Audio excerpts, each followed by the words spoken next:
pag-list ng kaso namin. Si Senator Marcoleta may plunder. Nagkataon, nadamay ako. Alam niyo ho, yun yung campaign donation na dinismiss na ng COMELEC. Donation. Dinismiss ng COMELEC, 3 kami na nagkaroon ng campaign donation kay Senator Marcoleta.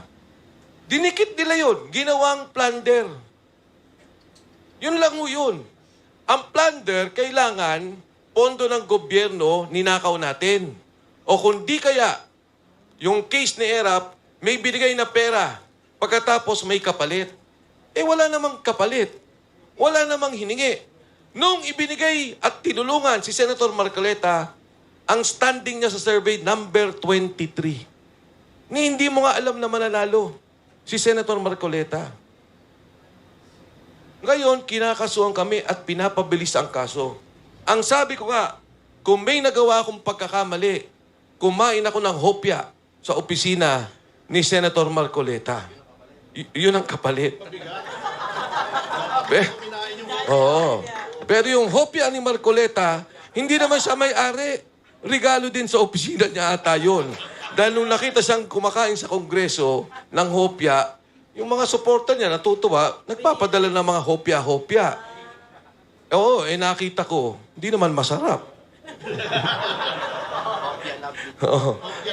Sabi ho nung tinanong ako, sabi niya, wala ho ba kayong hinihinging pabor ngayon na senador na si Marcoleta?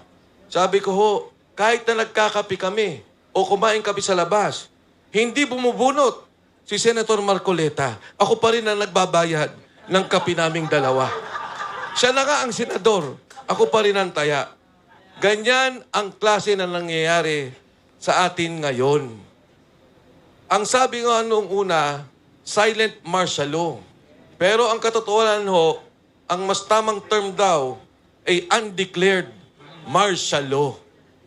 Kaya ho kayo na nandito ngayon, yung mga vloggers, damay na rin kayong lahat. Alam niyo yan, winarningan na kayo ng NBI. Ha? Ayan, magkakasakasama na tayo. 40 ho ngayon ang kinasuhan. Dito sa aking kaliwa, sa aking kanan, may mga kaso to. At wala kaming naging kasalanan kung di ilabas lang ang sentimento ng ating bansa. Ilabas ang sentimento ng taong bayan. Yung korupsyon, imbestigahan, ikulong ang mga nagnakaw, at ibalik ang pondo ng bayan.